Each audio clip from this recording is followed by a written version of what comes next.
Ассаламу алейкум достар. Кейбіреулер менен видео әдемі шығыпты, қандай камераға түсіресің деп сұрап жатады. Бірақ бұл жердегі маңызды нәрсе камера емес, не деп ойлайсыздар? Ол әрине жарық.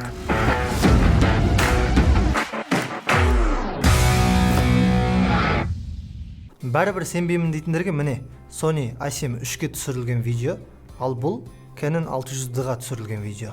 Canon 600-ды 10 жыл бұрын шыққан камера, қазір ол 30-40 мың тұратын шығар OLX-та. Байқағандарыңыздай жарық дұрыс болса, арзан камераның өзі қате жарықпен түсірген қымбат камерадан да әдемі шығады. Енді жарықтың өзіне жалпылама тоқталайық.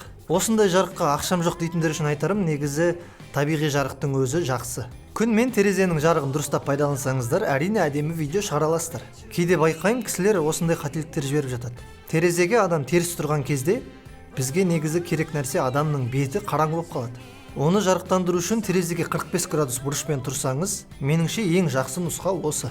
Неге олай? Өйткені адамның бір жақ бетіне жартылай көлеңке түскен кезде әдемі көрінеді. Мысалы, голливудтық фильмдерде осы ереже көп қолданылады. Ондағы ерекшелік беттің көлеңке жағындағы жарық үшбұрыш болып тұрады. Жарықтың түсу бағытына қарай көрініс те өзгереді. Мысалы, қорқынышты фильмдерде астынан түсіреді. Жарнамаларда, көңілді видеоларда, деректі фильмдерде жарық тура түседі. Адамның бетінде көлеңке болмайды деген сияқты. Ал енді осындай студиядағы жарыққа келейік. Арзан нұсқасы туралы айтам, бірақ видеоның соңына қарай. Студиядағы әдемі көрініс үшін 3 түрлі жарық керек. Негізгі жарық, контровой жарық және артқы жарық. Маған негізгі жарықтың осылай тұрғаны ұнайды. 45 градус жанға, 45 градус үстіге. Сол кезде бағана айтқандай үшбұрыш заңы сақталады. Контурлық жарық адамды фоннан ажырату үшін қолданылады. Мысалы, ол менде қазір сол жақ артқы жағымда түсіп тұр. Байқасаңыздар, мына жерлерімде жарық пайда болған. Немесе андай болады ғой киноларда, адамның артынан күн түсіп тұрады деген сияқты. Контровой жарық деген сол.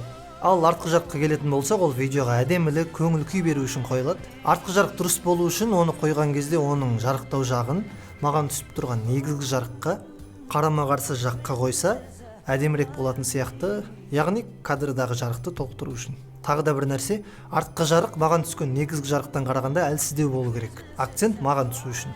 Бағанағы айтқаныма оралайық, егер ақшам бар, бірақ аз десеңіздер, осындай нәрселер құрастыруға болады. Бірақ осындай қолдан жасалған жарықты ары-бері тасу, ұзарту, қысқарту жағы өте қиын болады. Арзанға сатып алам дейтіндер үшін 20-25 мың теңгеге осындай жарықтар бар. Бірақ олар тез сынып қалуы мүмкін, егер де күтіп ұстамасаңыздар әрине. Менің бүгіндік айтарым осы, барлықтарыңызды жаңа жылдарыңызбен құттықтаймын.